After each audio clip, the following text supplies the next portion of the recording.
People often look me in the eye and ask, Warren, if you lost everything today, where would you start? And I don't hesitate. I'd say I'd start by getting rid of debt. Because let me tell you something, debt doesn't announce itself like a storm. It creeps in quietly, like a shadow in the night. At first it feels harmless, even helpful. A little credit card for emergencies, a small loan for a car, maybe a student loan you don't think about until graduation. But slowly, it chains you down, link by link, until one day you realize you're not working for yourself anymore, you're working for the bank. Right now in America, millions of people wake up every morning already behind, already owing, already trapped. And yet, here's the truth, nobody tells them debt isn't a death sentence. It's a puzzle, and if you know how to solve it, you can escape it faster than you think.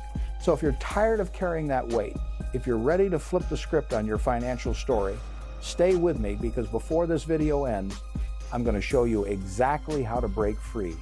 Now let's start with the why. Why do so many people stay buried in debt? Well, let me tell you, debt plays on human psychology. I'll give you a personal story. When I was in my early 20s, I made a list of my life goals. At the very top, before even becoming a millionaire, I wrote stay out of debt. And the reason was simple. I had seen too many people smarter than me, harder working than me, end up broke, not because they didn't earn money, but because debt controlled their lives. Fast forward to today, and you'll see America has normalized the very thing that keeps families poor. The average household carries around $7,000 in credit card debt with interest rates north of 20%. That's not just expensive, it's financial quicksand. You pay and you pay, but you barely move forward. So the first thing you need to do is stop thinking of debt as normal. It's not normal, it's toxic. And until you see it that way, you'll never treat it with the urgency it deserves. Let me give you a quick math lesson, and don't worry, it's one that could save you thousands. Imagine you owe $10,000 on a credit card with a 20% interest rate. If you only make the minimum payments, do you know how long it will take to pay off? Over 30 years. That's not just a bill, that's a life sentence. Now flip the script. Imagine you invest that same $10,000 into a simple S&P 500 index fund, earning an average of 10% annually. In 30 years, you'd have around $175,000. So the difference between carrying debt and investing is not just money, it's destiny. One road keeps you stuck, the other creates wealth. And let me tell you, I've always said compounding is the eighth wonder of the world, but it cuts both ways. It can make you rich or it can make you poor. When interest works for you, it's your best friend. When it works against you, it's your worst enemy. Now, here's where most people get it wrong. They try to pay off all their debts at once, and they end up overwhelmed. Instead, I like something called the snowball method. Here's how it works. You list all your debts from smallest to largest, regardless of the interest rate. You pay the minimum on everything except the smallest one. You attack that smallest debt with everything you've got until it's gone. Then you move to the next one, rolling the payment over like a snowball, growing bigger and bigger as it rolls downhill. Why does this work? Because money is emotional. The biggest problem with debt isn't math, it's motivation. When you knock out that first small debt, you build momentum. You start to believe, I can do this. And once you believe that, nothing can stop you. Now let's talk about discipline. People always ask me, Warren, what's the secret to your wealth? And they expect me to say some magic stock pick, some secret formula. But really it's this, I've lived below my means my entire life. For years I drove the same car. I lived in the same house. I bought in 1958, not because I couldn't afford more, but because I didn't need more. And that discipline, that ability to say no to unnecessary spending, is exactly how you free up money to pay off debt. Let me be blunt. You can't borrow your way to wealth. If you're financing vacations, cars, or gadgets, you're digging a hole faster than you can climb out. The only way out is to stop the digging. So ask yourself, what can I cut just for a season to free up cash flow?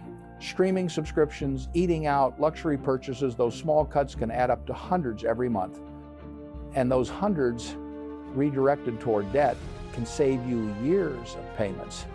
Now, some people tell me, Warren, I've cut everything I can, but I still can't make progress.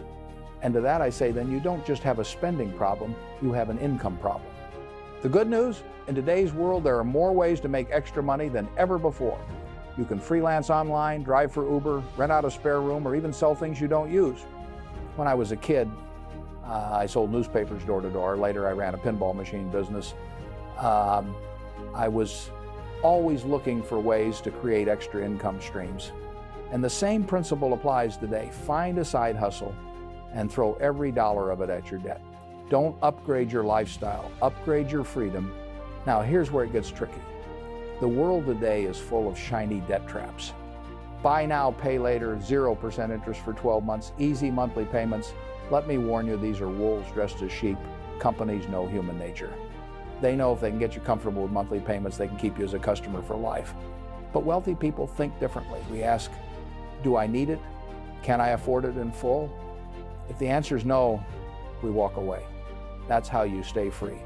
And let me tell you, freedom feels a whole lot better than a new iPhone you can't afford. So let's bring it all together. If I were buried in debt today, here's exactly what I'd do. First, I'd stop adding new debt. Cut up the credit cards if you have to. Second, I'd build a small emergency fund, about $1,000, because without a cushion, one flat tire or medical bill will send you back into the cycle.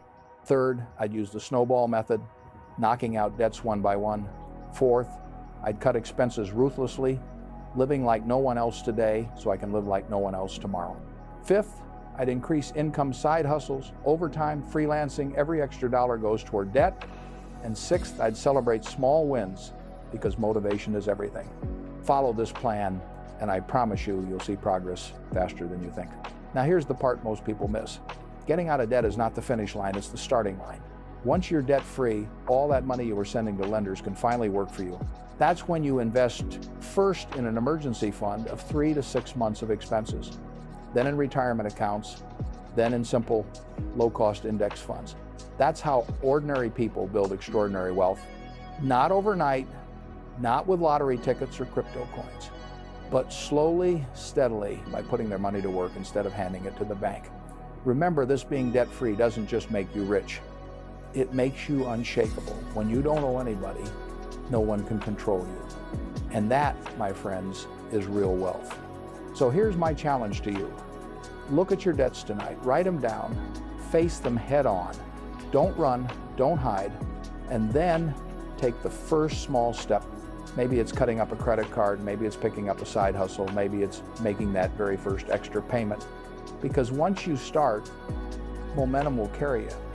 And when you finally make that last payment, when you're standing there debt-free, you'll feel something money can't buy, freedom.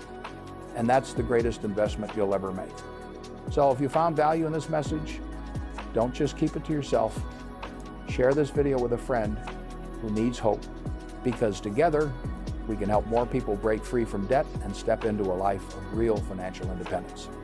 This is Warren Buffett reminding you, the best investment you can make isn't in stocks or bonds or businesses. The best investment you can make is in yourself.